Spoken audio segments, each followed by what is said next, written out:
제가 감기고 오늘이 클라이막스예요. 그래서 조금 이리 갔다 저리 갔다 하더라도 이해를 해주시기 바라겠고, 예, 오늘 제목 구속자 하나님이 영광을 드러내시다. 우리 신학적 주제 같이 읽어볼까요? 시작. 유일하신 하나님은 자기 백성을 위로하시고 거스르는 자들을 대적하심으로 영광을 선포하십니다. 하나님의 영광을 선포하고 드러내시는데 어떤 일을 통해서 자기 백성을 위로하시고, 그리고 거스르는 자들을 무찌르고 대적함을 통해서 하나님이 자기 영광을 드러내신다는 거예요. 여러분, 이 출애굽 사건은요, 기가 막힌 사건이에요. 하나님의 살아계심, 하나님의 실체, 하나님의 정체, 하나님의 영광을 모든 역사에 살고 있는 백성들이 볼 수 있게 하나님이 자신을 드러내신 사건이에요.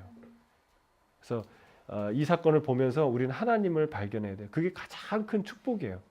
하나님이 저 멀리에 숨어 계시지 않고 나를 한번 찾아봐라 이렇게 하지 않고, 하나님이 역사 속으로 들어오셔서 하나님이 얼마나 위대하신 분이고 자애로우신 분이고, 그리고 끝까지 자기 백성을 구원하시는 분인지 보여주시는 사건이 출애굽 사건이에요. 그래서 이 사건을 통해서 정말 하나님의 영광을 다시 한번 바라보고 체험하는 저와 여러분들 되기를 주님 축복합니다. 자, 앞에 우리 전도사님 한번 읽어주시겠습니까? 실제로 하나님의 말씀을 따랐다가 고난을 겪은 적이 있습니까? 하나님께 순종하는 일은 결코 쉽지 않습니다. 순종에는 어려움과 저항이 따릅니다. 반대에 부딪혀 절망에 빠지게 될지도 모릅니다. 모세도 그러했습니다. 그는 하나님의 뜻 가운데 거했지만 하나님의 말씀을 따른다는 바로 그 이유 때문에 심각한 반대에 부딪혔습니다. 자, 이건 중요한 신앙생활에 있어서 중요한 전제죠. 가르침입니다. 우리가 하나님의 말씀을 순종하려고 할 때 반드시 이 물리 법칙의 작용과 반작용의 그 법칙이 있듯이 하나님께 순종하려 할 때 우리에게 찾아오는 반대, 시험, 심각한 어떤 위기들이 찾아올 수 있다는 거예요. 근데 우리는 보통 모든 종교들이 헌신을 많이 하고 헌금을 많이 하면 모든 문제가 해결되고 일사천리로 문제가 해결된다고 착각하는 경향이 있는데 그렇지 않다는 거예요. 우리 질문, 두 번째 질문이 이런 질문이에요. 왜 사람들은 순종이 어려움과 저항보다 평안과 안락함을 가져온다고 생각할까요? 왜 그럴까요? 우리 지훈 형제. 네? 왜 사람들이 순종할 때 어려움과 저항을 가져온다고 생각하지 않고 순종하면 평안과 안락함을 가져올 거다라는 기대를 가질까요?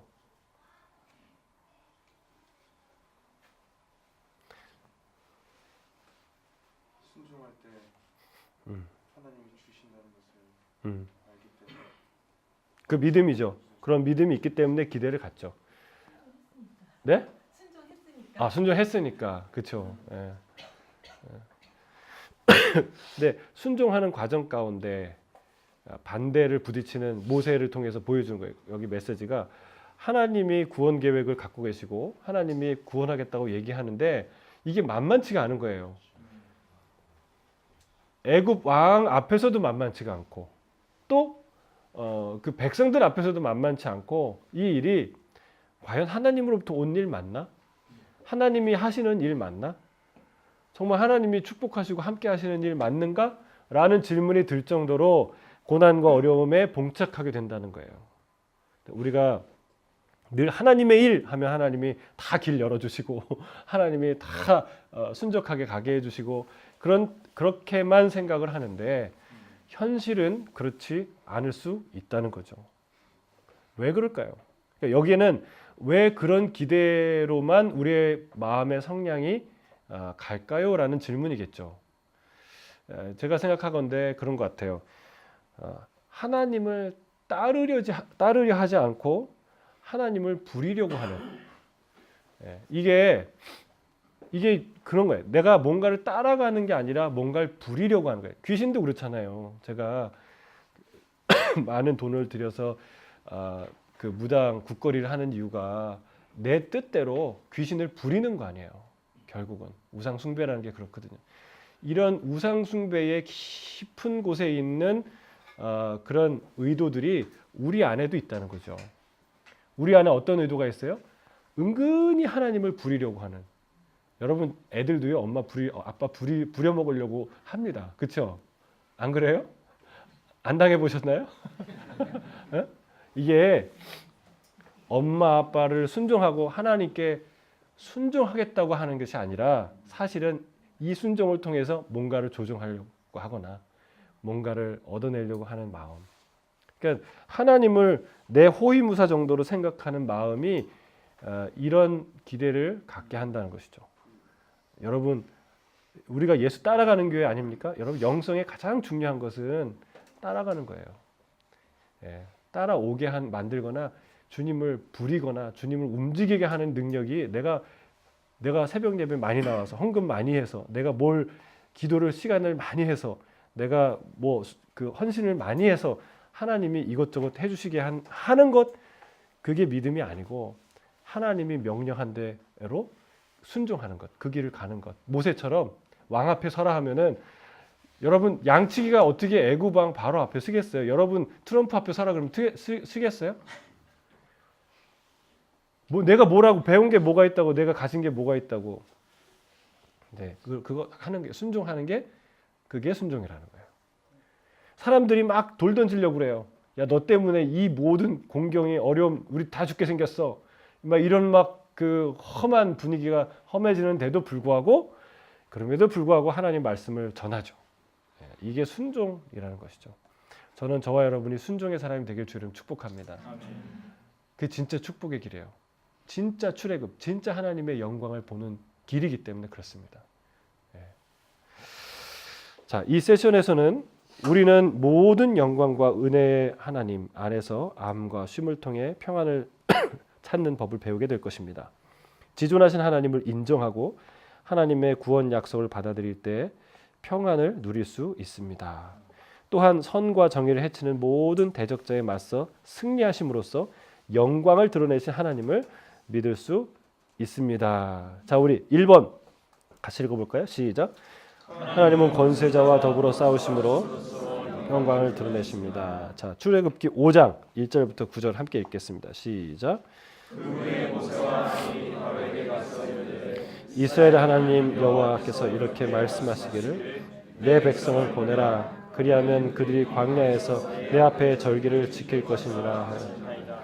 바로가 이르되 여호와가 누구이기에 내가 그의 목소리를 듣고 이스라엘을 보내겠느냐. 나는 여호와를 알지 못하니 이스라엘을 보내지 아니하리라. 그들이 이르되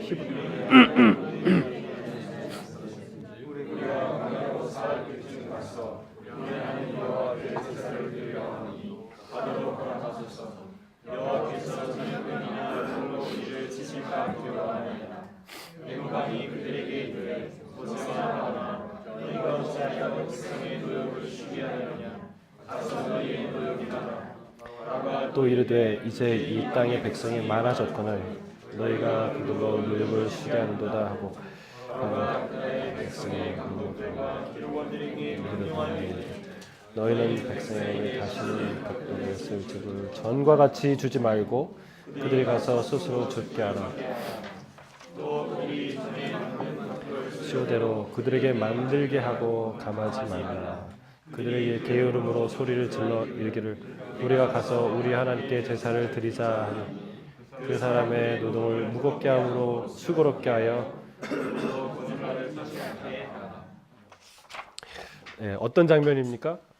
이제 바로 앞에 모세가 서서 바로에게 내 백성을 가게 하십시오. 우리의 하나님 여호와께서 명령하셨습니다. 라는 메시지를 전달하는 장면입니다.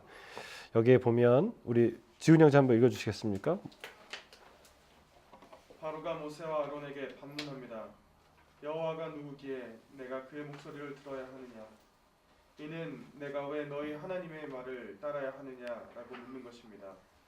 그는 하나님의 말씀을 따라야 하는 이유를 곧 직접 경험하게 될 것입니다. 하지만 지금은 하나님이 누구신지 잘 알지 못하는 탓에 자기 중심적이며 오만한 태도로 대하고 있습니다. 그의 즉각적인 질문과 뻔뻔함에도 불구하고 모세와 아론은 흔들립니다. 바로는 경고를 받았는데도 주님의 말씀에 불순종했습니다. 모세와 아론은 바로 앞에서 거침없이 도주합니다. 하나님이 보내셨는데 그렇지 못할 이유가 없지요. 하나님은 세상에서 고귀한 자들이 그분 앞에서는 아무것도 아님을 보이심으로써 영광을 드러내십니다. 히브리서는 모세의 용기를 이렇게 평가합니다. 믿음으로 모세는 애굽을 떠나 왕의 노함을 무서워하지 아니하고 곧 보이지 아니하는 자를 보는 것 같이 하여 참았으며 우리도 이와 같이 보이지 않는 분을 신뢰할 수 있어야 합니다. 바로가 뭐라고 얘기합니까? 그 얘기를 듣고 콧방귀를 뀌죠. 여호와가 도대체 누구이기에 내가 그 말을 들어야 되냐? 이 말은 정말 오만하기 이를 데 없는 말입니다. 예. 근데 사실은 일견 이해가 되는 말이기도 해요. 왜냐하면 애굽의 그 당대의 권력은 어마어마했고 또 그들의 신들은요 너무나 화려했어요. 그들의 부와 그들의 강력함과 그들의 풍성한 문화를 만들어내는 아주 그 베이스가 됐죠. 근데 그 신들이 이렇게 어마어마한 신들이 있는 이 땅에 여호와라는 신 어디 그 정말 귀신 신나라 깡먹는 얘기라고 하나요? 그런 얘기 들어보지도 못한 그런 신 가지고 와서 얘기하는데 야 내가 왜 도대체 그 하나님을 내가 믿어야 되냐? 여러분 우리 여호와 하나님은요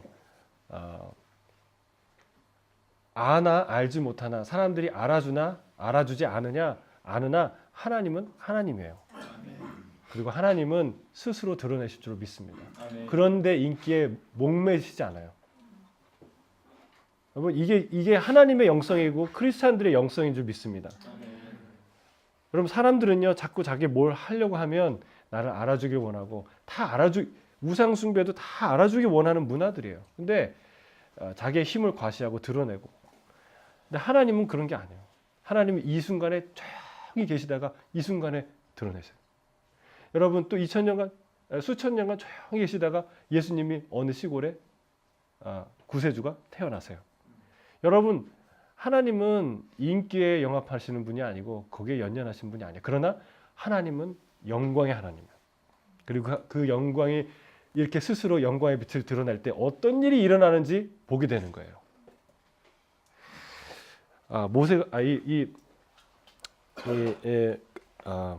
바로가 큰 코 다치죠. 정말 자신의 치부 부끄러움이 다 드러나는 그런 수모를 겪고 나서야 하나님의 영광을 깨닫게 되는 겁니다. 근데 이 여기는 질문 메시지는 이거예요.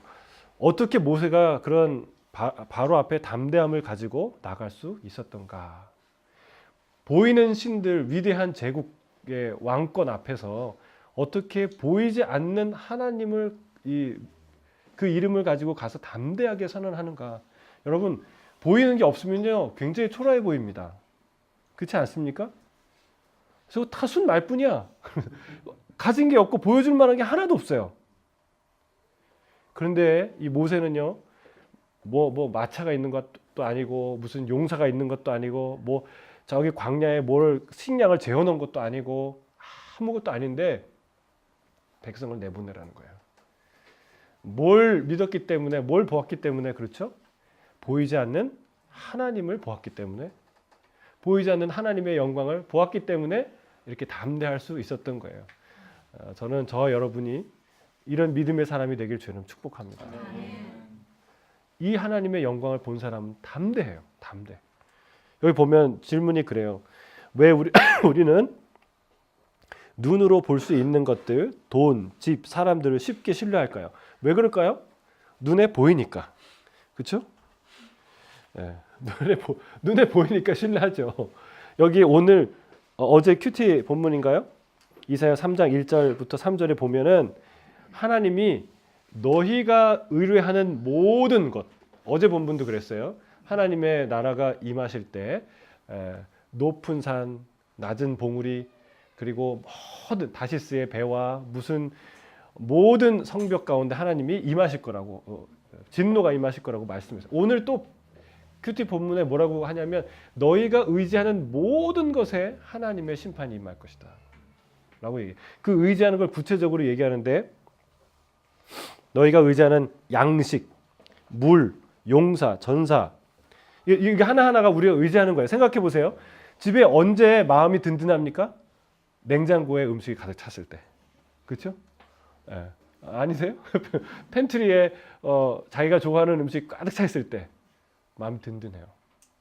예. 마실 물이 풍족할 때. 요즘에는 물이 뭐 수도꼭지 틀면 다 나오니까 예를 들면 자기가 좋아하는 음료수가 냉장고에 가득 찼을 때 먹을 게 풍족할 때 든든하죠. 또 용사 여러분 보디가드 고용해 본 적 있어요? 나를 든든하게 지켜주는 사람들이 옆에 딱 있을 때 든든하죠. 전사 그리고 재판관 여러분 판사 유력한 판사 아는 사람 그거 한 사람만 알아도요 든든합니다. 그 백도 대단한 거예요. 우리가 의지하는 것들이 다 선지자 용한 선지자 이게 뭐라고 얘기했어요. 신령한 목사님 한번 잘하고 잘 알고 친하면 그것도 또 자기의 자랑이 돼요. 든든해요. 힘들 때 와서 또 기도해 주시면 막 살아날 것 같아요. 우리가 의지하는 것들이에요 다. 그 다음에 복술자, 장로 여기 장로는 장로님이기도 하지만 엘더죠 리더들. 그리고 50부장은 50명의 장이니까 이거 한 뭐 통반장으로 해야 되나? 통장. 이런 사람만 알아도 그냥 이렇게 어깨 피고 막 그 동네에서 이렇게 다니잖아요. 우리가 마음으로 든든히 생각하는 그런 의지하는 모든 것들, 그 모든 것들에 하나님의 진노가 임할 것이라고 얘기합니다. 왜요? 그거 의지하고 하나님 의지 안 하니까. 눈에 보이는 것들 그 하나하나를 하나님이 사용하라고 너희가 축복된 삶을 살라고 하나님이 주신 것들인데 그것들만 보고 사니까 그것들만 의지하니까 그거 다 빼앗겠다는 거예요. 그거 하나님이 그거 의지할 게 아니라는 것을 보여주시겠다는 거예요.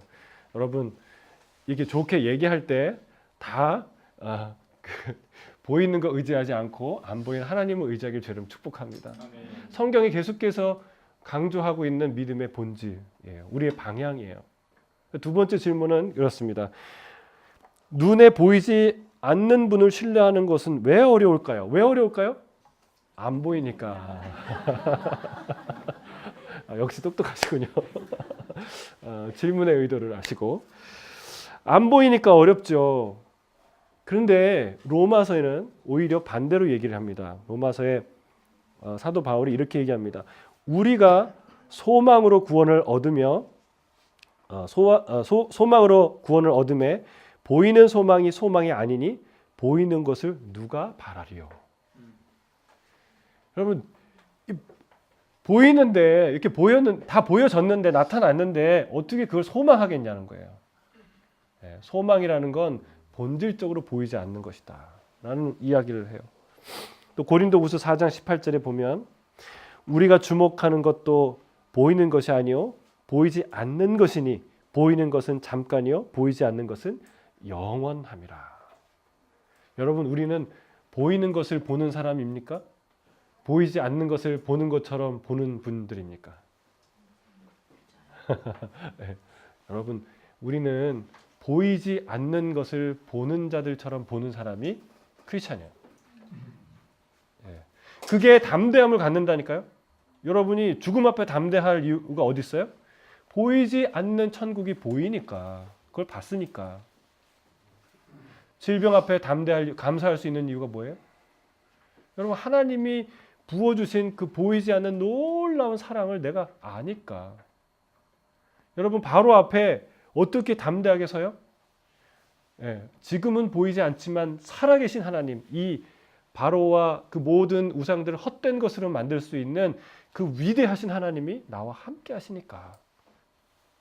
여러분 우리는 보이는 것들에 현혹되지 않고 보이는 것들에 주눅들지 않고 보이지 않는 하나님을 보시고 보이지 않는 하나님과 동행하는 믿음의 사람이 되길 주님 축복합니다.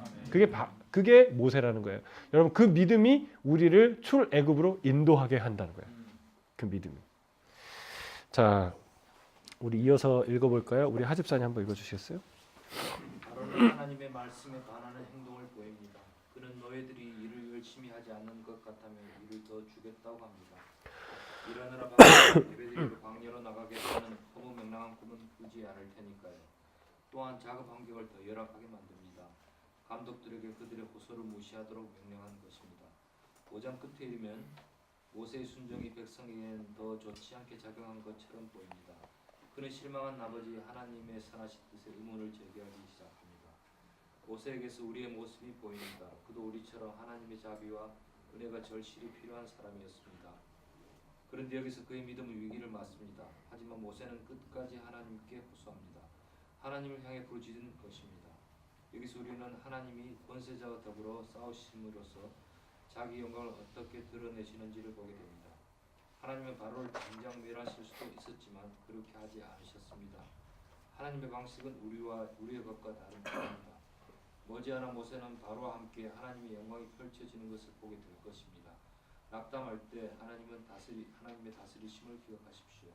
주님이 마침표를 찍으실 것입니다. 주의 길은 어렵고 선합니다. 자, 하나님이 세상의 권세자들과 우리를 붙들고 있는 이 세상의 권세자들과 싸우심으로 하나님의 영광을 드러낼 때에도 하나님이 우리와 함께 싸우시고 출애굽의 과정을 계속해서 펼쳐 나가실 때에도 우리의 적들은 하나씩 그냥 우리의 문제는 다 그냥 일사천리로 다 없어지는 거 아니라는 것이죠. 지금 모세가 하나님이 싸우고 있는 중이지만 심각한 곤란 가운데 처하게 되었어요. 왜냐하면 바로가 그 얘기를 듣고 그 정책을 내리죠. 얘네들이 게을러서 이런 생각을 한다. 더 고역을 할 수 있도록 고된 일을 주죠. 짚을 주지 않습니다. 그리고 벽돌을 예전 수량대로 다 만들어내라고 그들을 때립니다. 그러니까 이게 화가 미친 줄 알고 이 백성들이 이스라엘 백성들이 이 히브리 백성들이 두려워하고 분노하죠. 누구한테요? 모세와 아론한테. 왜 가만히 있는 우리들을 왜 이렇게 그냥 그나마 잘 살 수 있었는데 그렇게 저렇게 살 수 있었는데 왜 니네들이 문제를 만들었냐는 거예요. 여러분 이런 원망을 견디기 쉬울까요? 어려울까요? 정말 어렵죠. 여러분 이런 원망 한 사람한테 원망 드리는 것도 싫은데 온 백성들의 리더십들이 원망하는 거를 누가 견디겠어요? 아마 우리 같으면은 어떻게 됐을 거예요. 근데 그런 시련들이 하나님이 싸우시는 과정 가운데 있을 수 있다는 거예요. 여러분 그럴 때 우리가 어떻게 해야 되는가? 이 질문에 그런 질문이 있어요. 어려운 상황에서 하나님의 타이밍과 개입하지 않으심으로 인해 용기를 잃은 적이 있습니까? 이런 상황들이 일어나죠. 지금 모세와도 같이 버려진 것 같고 방치된 것 같고 하나님도 답이 없는 것 같고 이런 상황이 우리는 때로는 일어난다는 거죠. 두 번째 질문은 그때 하나님에 대한 어떤 진리가 도움이 되었습니까? 어떤 도움 그렇게 하나님이 그 방치하고 있을 때 손 놓고 있을 때 하나님이 이 고난과 무관하다고 생각할 때 그럴 때 여러분 어떤 생각과 어떤 진리를 붙드는 것이 도움이 될까요? 고난을 이기는데.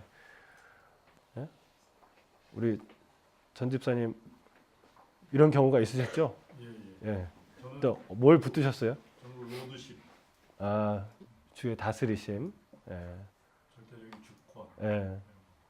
이 상황도 하나님이 다스리고 계시다. 맞습니다.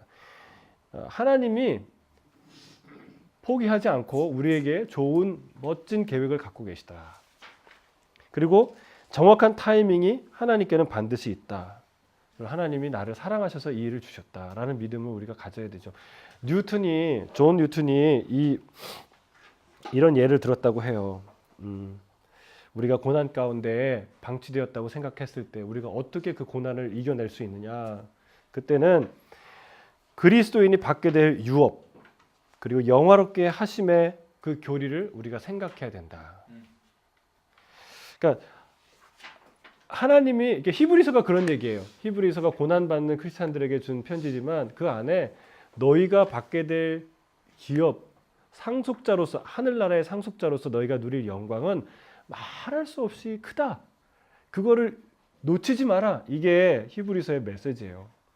그게 얼마나 아름다운 것인지 그걸 꼭 기억하라는 거예요. 여러분 이거는 가능한 자주 선포해야 되고 가능한 매일매일 생각해야 돼요. 그게 우리의 신앙이에요. 우리가 누리게 될 이 땅에서 여러분이 산책하면서 아 좋다라는 생각할 때 항상 천국을 생각하세요. 천국은 그보다 더 좋아요. 뭐 맛있는 걸 먹을 때 천국을 생각하세요. 아 천국은 얼마나 맛있는 게 있을까. 이 땅에서 즐거움을 느낄 때 낚시나 뭐 이런 것 즐거움이 있잖아요. 천국에는 어떤 즐거움이 있을까? 여러분 그런 그 천국이 소설이 아니라니까요. 우리에게 주어진 현실이라니까요. 그걸 우리가 붙들 때 우리가 담대함으로 그 고난의 길을 걸어갈 수 있다는 거예요. 하나님이 그때 우리를 말할 수 없이 영화롭게 만드실 거라는 거예요. 그 예를 하나 더 들어서 얘기하는데 그분이 존 뉴턴이 뉴욕에 가면 내가 수백만 달러 그 당시에 예화니까 우린 뭐 수천만 달러로 해야 되겠죠. 수백만 달러의 유산을 받게 되는데 불과 1m를 남겨두고 마차가 부서졌어요. 그럴 때 그 사람의 마음을 어떻겠냐? 거기서 절망하고 좌절하고 불평하고 포기하겠냐? 그렇지 않죠. 1마일을 걸어가든 기어가든 가겠죠. 그렇지 않습니까? 그게 고난을 통과하는 크리스찬의 자세라는 거예요. 아시겠어요? 여러분 우리가 기어가도 걸어가도 쩔뚝거리며 가도 그 길을 조금만 더 가면 뭘 얻을 수 있어요? 말할 수 없는 영광을 우리가 누리게 된다는 거예요. 그게 순교자들이 가졌던 믿음이고 우리의 신앙의 선배들이 포기하지 않았던 믿음이라는 사실이에요. 자, 30쪽 두 번째 제목을 읽겠습니다. 같이 시작. 하나님은 자기 백성을 위로하심으로써 영광을 드러내십니다. 출애굽기 6장 2절부터 9절 함께 읽겠습니다. 시작. 하나님이 모세에게 말씀하여 이르시되 나는 여호와이니라 내가 아브라함과 이삭과 야곱에게 전능히 하나님으로 나타났으나 내 이름을 여호와로는 그들에게 알리지 아니하였고 가나안 땅 곧 그들이 거류하는 땅을 그들에게 주로 그들과 언약하였더니 이제 그 사람의 종으로 삼은 이스라엘 자손의 슬슬을 내가 듣고 나의 언약을 이루었다. 그러므로 이스라엘 자손에게 말하기를 나는 여호와라 내가 애굽 사람의 무거운 짐 밑에서 너희를 빼내며 그들의 노역에서 너희를 건지며 편팔과 여러 심판 들고 너희를 속량하여 너희를 내 백성으로 삼고 나는 너희의 하나님이 되리니 나는 애굽 사람의 무거운 짐 밑에서 너희를 빼낸 너희의 하나님 여호와인 줄 너희가 아시라. 내가 아브라함과 이삭과 야곱에게 주기로 맹세한 땅으로 너희를 인도하고 그 땅을 너희에게 주어 기업을 삼게 하리라. 나는 여호와라 하셨다. 모세가 이와 같이 이스라엘 자손에게 전하나 그들이 마음의 상함과 가혹한 노력으로 말미암아 모세의 말을 듣지 아니하였다. 하나님은 말씀하시고 모세는 전달하고 백성들은 듣지 않죠. 왜 안 들어요? 여기 보니까 마음이 상했대요. 가혹한 노역 때문에 마음이 힘들었대요. 그래서 여러분 진짜 감각기관은 마음이에요. 눈으로 보는 것 같고 귀로 듣는 것 같지만 손으로 만지는 것 같지만 사실은 마음으로 듣고 보고 만지는 거예요. 그래서 여러분이 마음이 엉망이면 하나님의 말씀을 들을 수가 없어요. 그래서 마음 관리 잘 하시길 주님 축복합니다. 그래서 하나님이 놀라운 얘기를 하시고 있어요. 하나님이 나타나셔서 내가 I will 나는 이렇게 할 것이다 라는 걸 7가지나 얘기를 해요. 7가지나. 그래서 이 구원에 관련된 네 개로 정리를 했는데요. 자, 첫째 그것은 해방입니다. 해방. 밑줄 가운데 들어갈 단어는 해방. 자, 우리 김현진 집사님 한번 읽어주시겠습니까? 첫째 해방 내가 애굽 사람의 무거운 짐 밑에서 너희를 빼내며 그들의 노역에서 너희를 건지며. 이는 구원을 묘사합니다. 하나님은 자기 백성을 노예 상태에서 건지실 것입니다. 그들을 구원하시고 중재자 모세를 통해 속박에서 벗어나게 하실 것입니다. 이것은 믿음의 은혜로 이루어지는 것이지 이스라엘이 제 힘으로 얻는 것이 아닙니다. 하나님의 구원의 목적은 백성으로 하여금 전능하신 하나님을 예배하게 하는 데 있는데 그들은 그렇게 했습니다. 신약 성경도 이 복음의 진리를 가르칩니다. 예를 들어 바울은 예수님이 이 악한 세대에서 우리를 건지시려고 우리 죄를 대속하기 위하여 자기 몸을 주셨다라고 말합니다. 하나님은 영적 노예가 되어 율법을 지킬 수 없는 무능에 빠진 우리를 자유롭게 하셨습니다. 중보자 예수 그리스도를 통해서 말입니다. 이것은 오직 믿음의 은혜로 주어지는 것이지 노력으로 얻어지는 것이 아닙니다. 우리의 건지심도 이스라엘과 마찬가지로 예배를 위함입니다. 자, 이 출애굽 사건이 신약의 예수 그리스도로 인한 우리에게 주어지는 구원의 사건과 맥을 같이 한다는 거예요. 첫 번째는 해방입니다. 해방. 무엇으로부터 해방입니까? 무엇으로부터 해방이에요? 구약의 이 출애굽은 종살이로부터, 그렇죠? 그리고 애굽으로부터 해방이에요. 그러면 우리 신약의 해방은 무슨 해방이에요? 거기도 종살이죠. 근데 그 종살 뭐의 종살이에요? 죄. 죄로부터의 해방이에요. 해방. 여러분 애굽이 이스라엘을 꽉 잡고 이것저것 시키고 정말 숨통을 조였던 것처럼 죄는 우리가 죄를 지면 죄가 우리를 다스리는 거 아세요? 죄가 우리를 다스려요. 무슨 어떤 죄를 지면 그 죄가 나로, 그러니까 예를 들면 빚을 진 것처럼, 빚이 실제로 있잖아요. 빚이라는 것을 지면 빚을 갚아야 될 빚이 있잖아요. 그 빚이 나에게 마음의 무게로 누르는 것처럼 죄가 나를 실제로 다스린다니까요. 죄를 벗어날 수가 없어요. 그래서 여러분 애굽의 소나기를 벗어날 수 없었던 노예의 현실처럼 그걸 보여주시는 거예요. 우리가 죄의 노예로부터 벗어날 수 없는 그런 현실이었다라는 것을 보여주는 거죠. 여러분 이 죄가 정말 심각한 죄예요. 이 죄는 무서운 죄예요. 이 죄가 얼마큼 무섭냐면 하나님이 심판을 하시는데 노아 홍수 때 전 세계 인류의 8명을 빼놓고 다 죽이십니다. 여러분 생각해 보세요. 전 세계에 아무리 그렇게 죄인들이 많았어도 좀 덜 악한 인간들이 있지 않았을까요? 예? 나름대로는 내가 저 사람보다는 좀 잘 산다고 생각하는 그런 착한 사람이 있지 않았을까요? 그런데 예외 없이 모든 사람들이 인간들이 죽었다는 거예요. 그게 죄예요.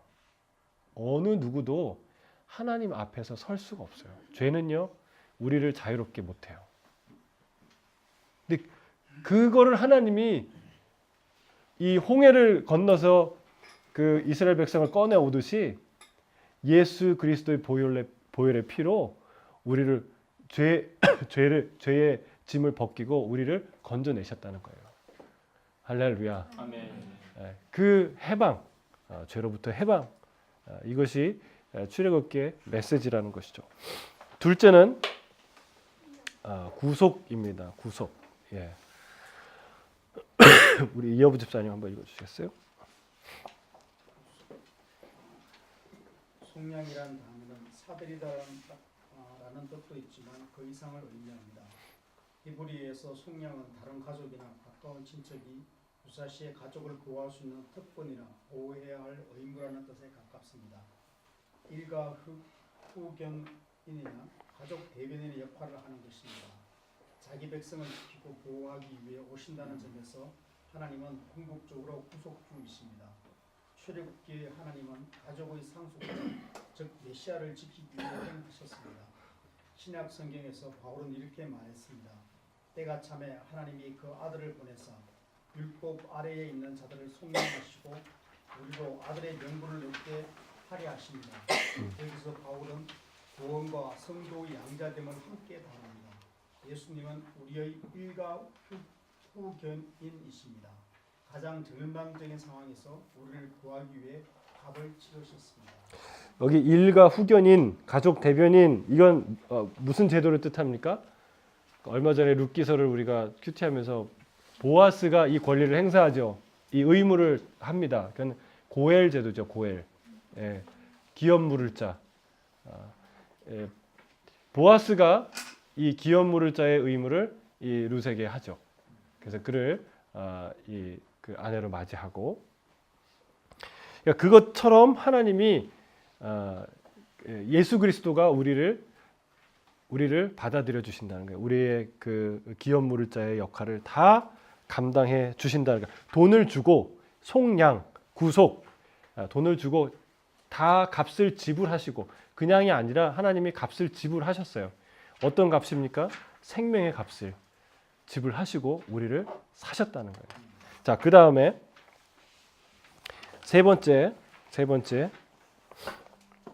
셋째는 입양입니다. 입양. 어덥션이죠. 어덥션. 우리 오동환 집사님 한번 읽어주시겠어요? 이 구절은 구원의 가족성에 대해 훨씬 더 많은 것을 보여줍니다. 양자의 교리를 떠올리게 하죠. 하나님은 이스라엘을 자기 백성으로 삼으실 것입니다. 이미 그들은 내 아들로 부르기도 하셨습니다. 이는 하나님의 비할 데 없는 사랑을 나타냅니다. 신약 성경에서 바울은 하나님이 이스라엘을 택하신 것을 보고 그들에게는 양자됨과 영광과 언약들과 율법을 세우신 것과 예배와 약속들이 있다고 말했습니다. 하나님은 속량으로 우리를 끔찍한 상황에서 건져주시는데 그게 다가 아닙니다. 우리를 양자로 삼아 하나님의 가정에 속하게 하셨습니다. 이것은 엄청난 특권입니다. 보라, 아버지께서 어떠한 사랑을 우리에게 베푸사 하나님의 자녀라 일컬음을 받게 하셨는가. 우리가 그러하도다. 그러므로 세상이 우리를 알지 못함은 그를 알지 못함이라. 하나님이 우리를 값을 주고 속량한 데는 목적이 있다는 거예요. 여러분, 마트에 가서 뭔가 값을 주고 돈을 주고 뭔가를 사면 거기다 두고 옵니까? 갖고 오죠. 왜요? 목적이 있으니까. 뭘 먹으려고 사거나 쓰려고 사죠. 여러분, 주님이 그 놀라운 값을 지불하고 왜 사셨나요? 아들 삼으려고, 자녀 삼으려고 사셨다는 거예요. 그게 양자예요. 근데 이걸 잘 이해를 못해요. 이게 우리가 이걸 잘 이해해야 돼요. 왜냐하면 실제로 입양했던 그 가족들의 이야기를 들어보면 우리 선교사님들이 그 꽃제비들 이렇게 북한에 이렇게 그 장마당에 돌아다니는 그 정말 아이들을 거두어서 이렇게 먹이고 씻기고 하는데 그 아이들이요 데리고 오면 침대를 줘도 침대에서 안 잔대요. 침대 밑에서 자거나 베란다에 가서 잔대요. 그리고 걔네들은 그냥 대소변을 그냥 자유롭게 자기가 아무렇게나 하기 때문에 옷을 주고 갈아입혀도 아무렇게나 대소변을 한대요. 그리고 음식을 먹어도 음식이 충분해도 항상 음식을 숨긴대요. 가서 이제 이렇게 언제든지 줄 수 있어도 근데 그거를 이게 억셉트를 못하는 거예요. 여러분, 이게 양자가 되어서 내가 아들로 딸로 그 가정에 들어가서도 사실은 나는 그 전에 길거리를 배회하던 습성이 있어요. 따뜻한 사랑, 아버지의 사랑을 알지 못해요. 그러니까 내가 그 전에 습성과 생각대로 행동할 수가 있다는 거예요. 여러분, 그래서 그때 제일 중요한 게 이 엄마와 이 긴밀한 유대감을 형성하는 게 굉장히 중요해요. 근데 사단은요, 요 관계를 방해해요. 어떻게 방해합니까? 사탕 주면서, 야, 니네 아빠는 나쁜 아빠야. 너한테 사탕 안 주잖아. 그리고 사탕 하나씩 주면서 자기가 더 좋은 아빠인 것처럼 관계를 깨뜨리려고 하는 거예요. 여러분, 하나님 우리를 사랑해서 값을 치르고 우리를 아들 삼아 주셨어요. 여러분, 그거 아세요? 여러분, 그게 진짜 복음이에요.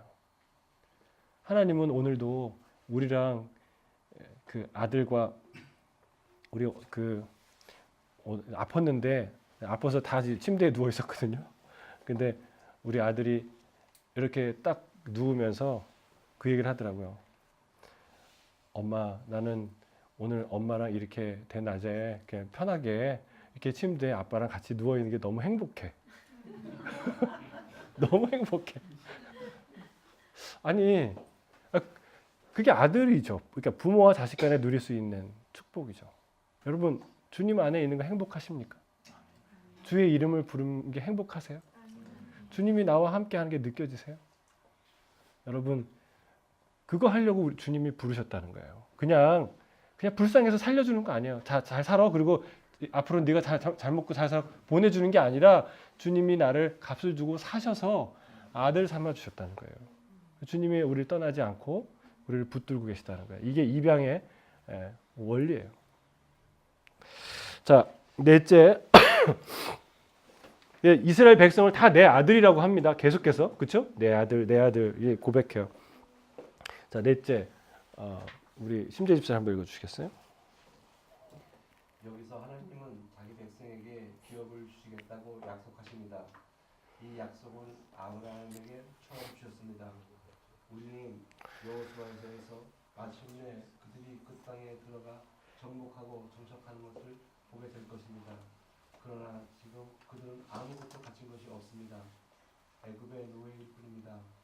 하지만 하나님은 그들에게 기업을 모두 은혜로 주실 것입니다. 신약 성경은 약속의 땅을 기업으로 받는다는 개념을 새 하늘과 새 땅을 향한 소망과 연결시킵니다.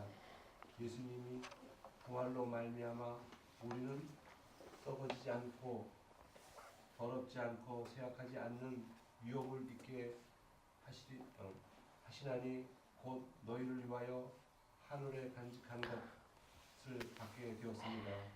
예수님도 마음이 온유한 자가 땅을 기업으로 받을 것으로 말씀하셨습니다. 자, 하나님이 우리를 기업을 주시는데 아들 삼을 뿐만이 아니라 우리가 갖고 누릴 수 있는 기업을 주신대요. 할렐루야. 여러분, 이건 하나님의 상속입니다. 하나님의 너에게 그냥 너는 내 아들로만 있어가 아니라 내가 너에게 집도 주고, 그리고 여러분 여기서 기업 있잖아요. 기업.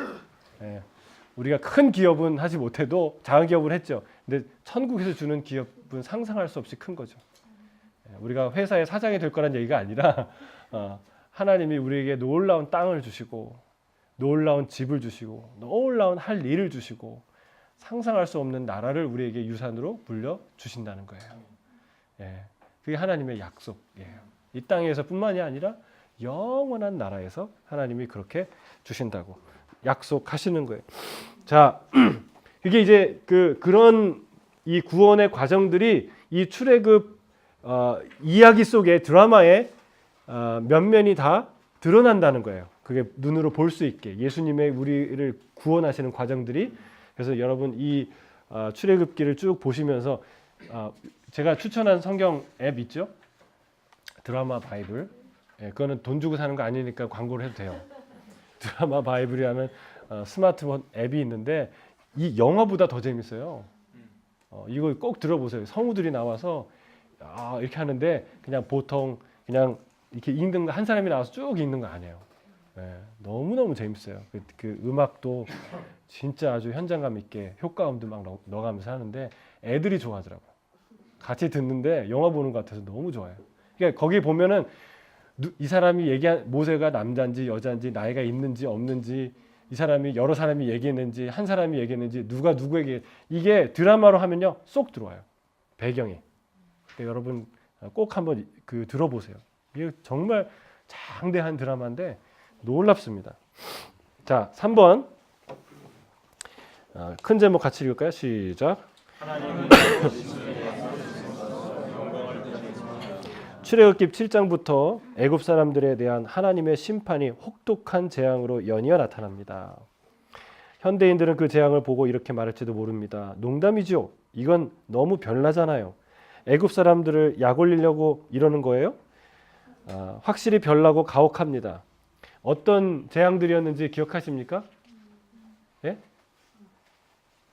강물이 피로 변하고 개구리가 올라오고 예? 이가 퍼지고, 예? 파리가 들고, 그 다음에 가축이 죽고, 그리고 악한 독종이 일어나 그 사람들에게 다 퍼지고, 우박이 내리고, 메뚜기가 이제 다 나머지를 먹죠. 그리고 예? 뭐예요? 흑암이 임하죠. 그리고 마지막에 장자의 죽음. 이 10가지 재앙이 진짜 무서운 재앙이 임합니다. 그런데 언뜻 보이는 것보다 더 큰 일이 벌어지고 있음을 알아야 합니다. 하나님은 애굽 사람들뿐 아니라 애굽 신들도 심판하고 계십니다. 애굽 신들이 보호해주고 있다고 여겨온 삶의 전 영역에서 재앙이 일어났습니다. 하나님은 이 거짓 신들을 심판하심으로써 자기의 영광을 드러내 보이십니다. 하나님은 홀로 전지전능하신 분입니다. 그런 면에서 주님의 첫 이적이 나일강에서 일어난 것이 적절했습니다. 우리 같이 한번 7장 14절에서 25절 같이 읽어볼까요? 시작.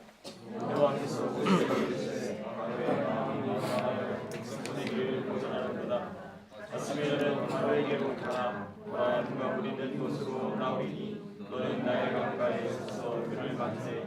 그 뱀되었던 지팡이를 손에 잡고 그에게 이르기를 이브리 사람의 하나님 여호와께서 나를 왕에게 보내어 이르시되 내 백성을 보내라. 그러면 그들이 광야에서 나를 섬길 것이다. 이제까지 내가 듣지 아니하도다. 여호와가 이같이 이르노니 내가 이로 말미암아 나를 여호와인 줄 알리라. 볼지어다 내가 내 손에 지팡이로 나일강을 치면 그것이 피로 변하고 나일강의 고기가 죽고 그 물에서는 악취가 나리니 애굽 사람들이 그 강 물 마시기를 아론에게 명령하기를 내 지팡이를 잡고 내 발을 애굽의 물들과 강들과 문화와 옷과 모든 호수 위에 내밀라 하라. 그것의 피가 비리니 애굽 온 땅과 나무 그릇과 물그릇 안에 모든 피가 있으리라. 모세와 아론이 여호와께 명령하신 대로 행하여 바로와 그의 신하의 목전에서 지팡이를 들어 나일강을 치니 그 물이 다 피로 변하고 나일강의 고기가 죽고 그 애굽 사람들이 나일강 물을 마시지 못하며 애굽 온 땅에는 피가 있으나 애굽 용사들도 자기 욕으로 그와 같이 행함으로 바로의 마음이 완악하여 그들의 말을 듣지 아니하니 여호와의 말씀과 같더라. 바로가 돌이켜 궁으로 들어가고 그 일에 관심을 가지지도 아니하였도록 애굽 사람들은 나일강 물을 마실 수 없으므로 나일강가를 두루 파서 마실 물을 구하였더라. 여호와께서 나일강을 치신 후 이래가 지나니라. 아멘. 그 나일강을 친 일에 대한 설명이 여기 잘 나와 있어요. 우리 허기웅 집사님 한번 읽어주시겠습니까? 나일강은 애굽의 생명줄입니다. 근본적으로 애굽은 나일강 없이는 존재할 수 없습니다. 이 강은 애굽의 식수, 관수, 식량, 운송에서 중요한 역할을 하고 연간 주요 행사의 무대가 됩니다. 이런 종류의 참사는 마치 석유 공급이 전면 중단되고 주식 시장이 붕괴하며 식수가 오염되고 식료품점에 식량이 동나는 상황과도 같습니다. 혼란 그 자체인 것입니다. 애굽 사람들이 나일강을 그들의 창조주이자 공급자로 숭배하는 것은 놀라운 일이 아닙니다. 적어도 3가지 신이 나일강과 관련되어 있습니다. 그러나 하나님은 웅장한 나일강을 피로 변하게 하심으로써 그 신들을 완전히 무너뜨리십니다. 애굽의 요술사들도 이적을 그대로 따라했습니다. 하지만 애굽 사람들이 마실 물을 구하기 위해 두루 땅을 판 것을 보아 그들이 이적을 따라 하긴 해도 강물을 깨끗이 하게 할 수는 없었다는 것을 알 수 있습니다. 그러나 바로는 그 일에 관심을 가지지 아니하였습니다. 예. 이 10가지가 이 진행되는 과정에서 얼마나 많은 피해를 봤을까요? 첫 번째 재앙이 이렇게 큰 충격이었는데 사실은 애굽은 가진 게 사실 나일강밖에 없었어요. 그렇죠? 나일강이 가운데 하나 흐르고 그게 그 모든 부유함의 근원이었는데 여기서 말대로 운송 무슨 뭐 그 농업 모든 경제의 중심이었는데 그게 피로 변한 거예요. 예. 요한계시록에 보면 이게 물이 피로 변하는 사건이 나오죠. 그리고 천사들이 말합니다. 맞습니다. 저들이 순교자와 성도의 피를 즐겼으므로 그들이 피를 마시게 하는 게 마땅합니다. 여러분 그런 재앙이 어마어마한 재앙이 임하는데도 이들이 회개하지 않아요. 이 어마어마한 일에 관심도 쓰지 않아요. 바로 들어갔다 그러죠. 바로가? 그래서 바로인가요? 그래서 얼마나 악합니까? 얼마나 하나님이 그렇게 사인을 주시면 바로 회개해야죠. 그게 바로 된 사람이죠. 예? 자, 아멘 나왔습니다. 자, 여기 이적 나오는데 32적 핵심 교리 한번 읽어볼까요? 우리 아멘 하신 이현준 집사님 한번 읽어주세요.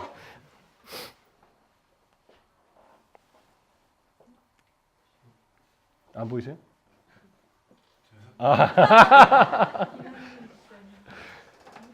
이적이란 하나님의 영광을 드러낸 거나 말씀을 확증해 주시기 위해 만물의 자연 질서에 예외를 허락하시거나 자연 법칙을 바꾸시는 사건을 말합니다.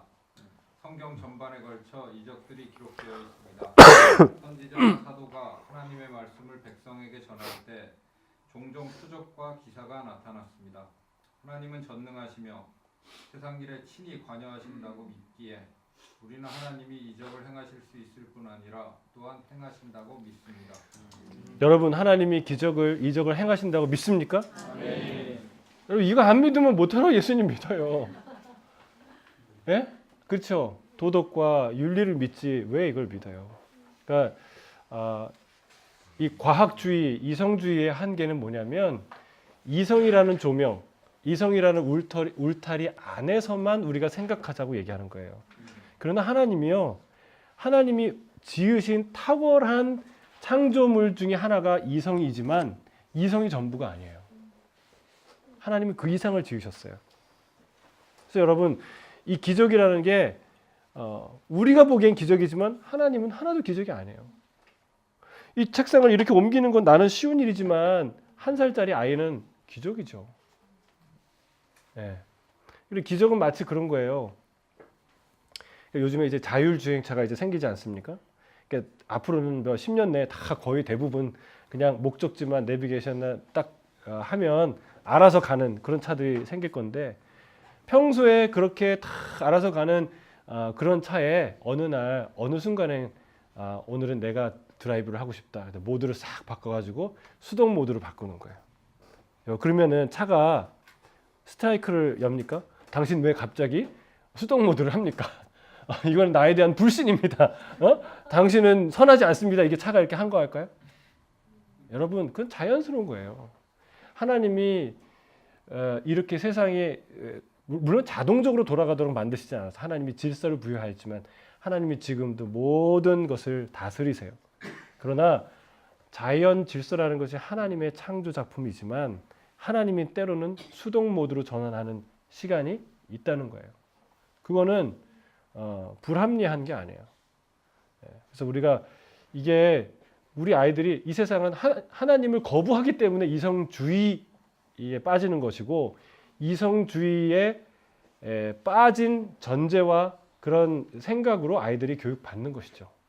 그래서 우리가 이 부분에는 분명한 믿음이 있어야 될 줄 믿습니다. 여러분 기적은요 이상한 게 아니에요. 자연스러운 거예요. 왜? 전능하신 하나님이니까. 그게 너무나 합리적인 일이에요. 자, 이런 기적을 통해서 하나님이 뭘 드러내십니까? 하나님의 영광을 드러내세요. 하나님 자신을 드러내세요. 여러분, 그래서 이 기적 기사에 가장 중요한 거는 뭐냐면 예수님이요 기적 일으킬 때 마음대로 하지 않았어요. 능력이 많으시지만 좀 뭐 이렇게 심심하면 가난한 사람들 보면은 막 그냥 돈도 그냥 막 금화를 막 갑자기 생겨서 던져주거나 이러지 않으셨어요. 꼭 필요했다면서요. 어떨 때? 하나님의 영광을 드러낼 때.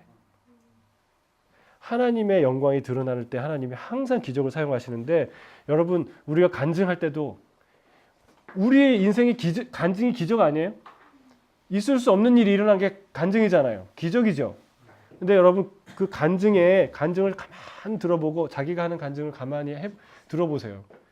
그 간증을 통해 내가 드러나거나 내가 대단한 믿음을 가졌다, 내가 대단한 헌신을 했다라는 것이 드러나면 그거는 건강한 간증이 아니에요.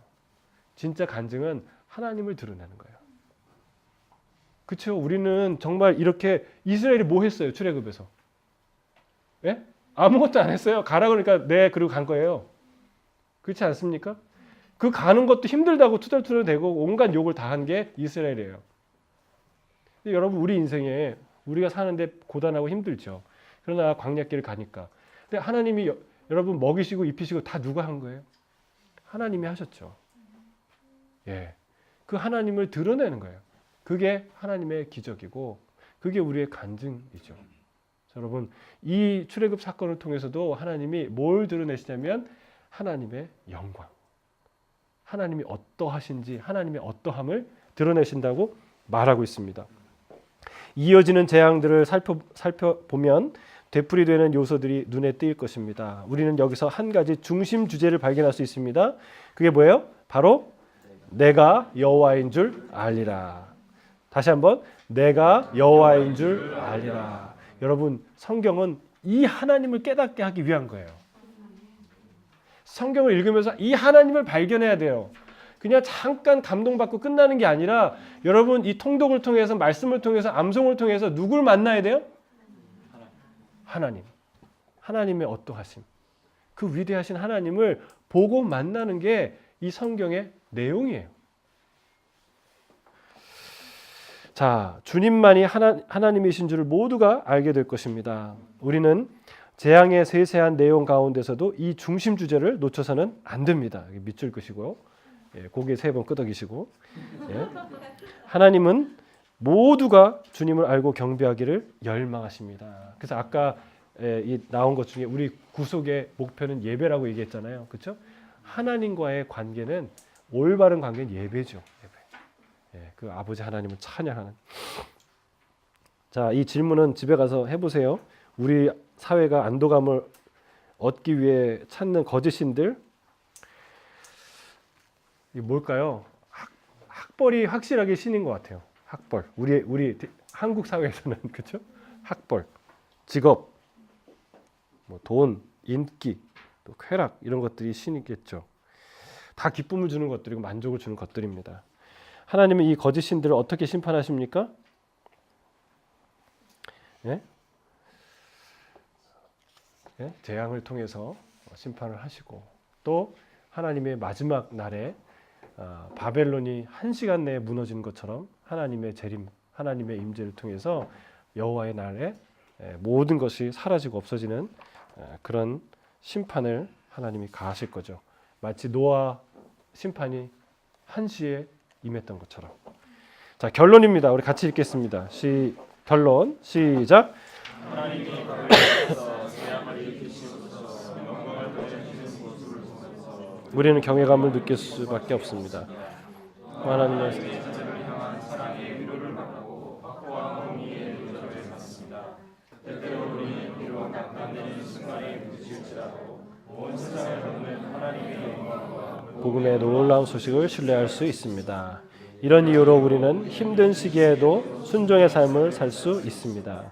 이 땅의 모든 사람에게 유일하신 참 하나님을 알림으로써 하나님의 약속 안에서 수용하고 하나님의 주권을 신뢰할 수 있습니다.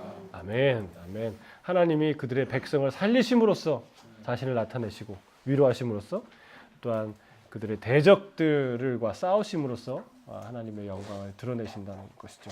우리 같이 한번 기도하겠습니다.